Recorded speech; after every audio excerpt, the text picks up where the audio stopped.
The Block A is currently covered in Valentine's Day crochet work, but it's been a part of USU tradition over the last century, whether that's taking a picture for graduation or sharing a midnight kiss under a full moon to become a true Aggie. But how exactly did we get the Block A? Well, the answer's under the crochet work. It's from the Beano Club, inspired by the angry words of a USU president. Higher maximum and minimum temperatures add to the drought that Utah is facing, reducing the amount of snowpack in the mountains, and with it, the amount of runoff we receive each spring. Losing the Great Salt Lake also affects the type of snow we receive each year. This is what this year's ballot looks like. Instead of using a traditional voting system, USUSA is using ranked choice voting, meaning you select an order of the candidates rather than picking your favorite ones. If you don't know who to vote for, the page loads with the default order of the candidates, meaning you can open the page, click submit, and you've voted. But if you don't want to vote for a certain position, you need to click an extra box.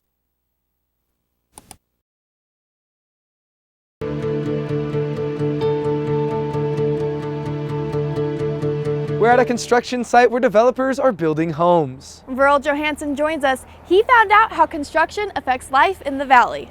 You see construction like this popping up all over Cache Valley. I spoke with residents, soil experts, and developers to find out how the growing population is impacting the soil and how it affects you and other Cache Valley residents.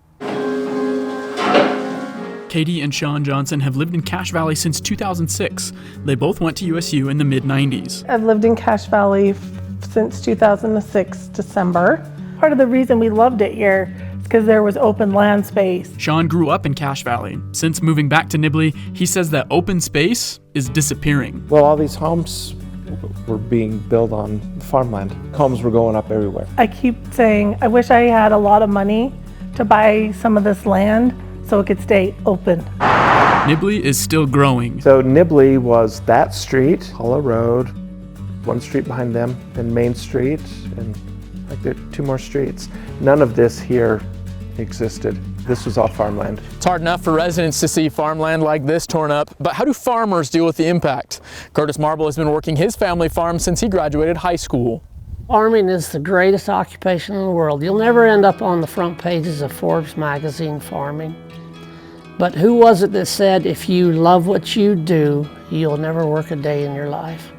And I really love what I do. Marble says it's not just the amount of farmland that's changed. I've seen the land change considerably. To pay for an acre of ground's over $10,000 an acre. And some of my first ground that I bought was $1,500 an acre, 25, 30 years ago. This is the land that one developer wants to turn into cheaper housing. I've always just wanted to invest and create just living places for people that they could afford. Chaparro says he's planning to build 26 homes in the area just behind me, from right about where I'm standing all the way back to that White House. I think with growing population, I see a lot of farmland going by the wayside. What used to be farmland is now housing development or apartments.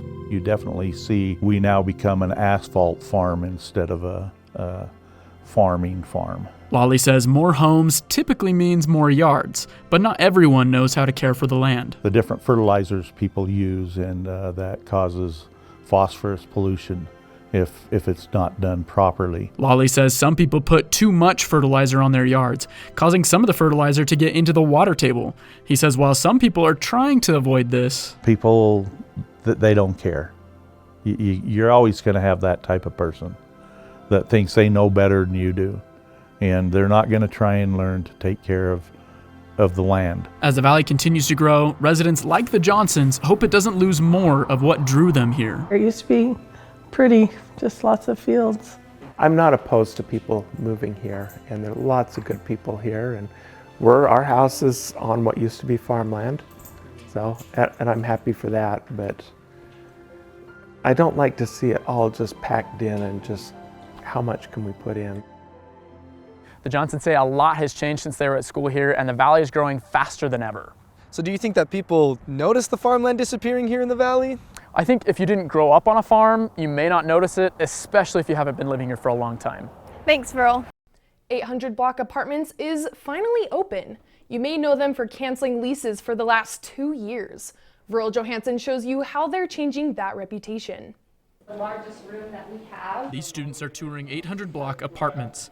Managers say they promised to open on multiple occasions, but they say construction delays and the pandemic kept them from keeping their promise. We really wanted to change the perception of what we didn't do well in the past and what we could do right in the future. How did they change? This year, definitely the attitude was, look, let's just wait until we get our occupancy permit. We can get kids in. They can be in the building, in the unit, in the bedroom, see it, feel it, touch it, and then we'll lease to them. I'm inside one of the available apartments. Each one has a washer and dryer, and depending on how many roommates you want, up to 2 fridges and up to 2 dishwashers. Area managers say they're working with students who signed leases in previous years to make up for not opening on time. To just be understanding, to really try to help them and see what discounts and concessions we can offer to try to make it worth their while. Mackey says apartment tours are helping change negative perceptions. I think being able to show people exactly what they're getting has really changed that mindset. Mackey and Brimhall say students have already started moving in and signing leases for the fall. They say it's important to be clear with students. If we can be transparent, set the right expectations, then typically we can see eye to eye. Verl Johansen, ATV News. Mackey says she hopes to help students have a positive experience with 800 Block.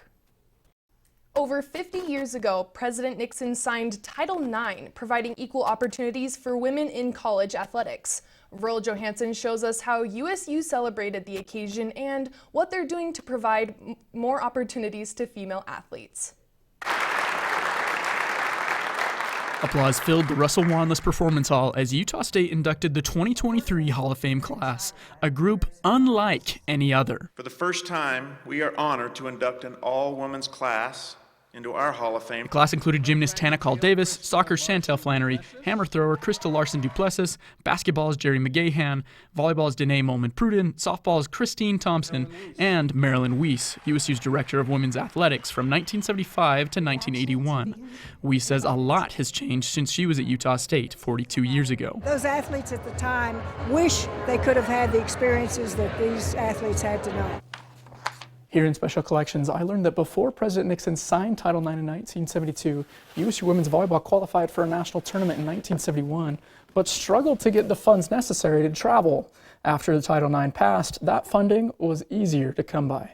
Or so I thought. The 1971 volleyball team didn't go to the tournament as Title IX didn't solve low funds. There wasn't really a roadmap for how to fund it. They just said, provide equal opportunity. While they may have struggled to pay for sports before, USU is finding ways to make sure it's not a problem in the future by starting a scholarship. As of tonight, we've got $75,000 that's been raised for that scholarship to support women's athletics here at Utah State. Verl Johansen, ATV News. The Hall of Fame class included 2 All-Americans, Larson-Duplessis and Thompson-Davis, who owned 16 school gymnastics records when she finished college, and Flannery, a 2-time Western Athletic Conference Offensive Player of the Year in soccer.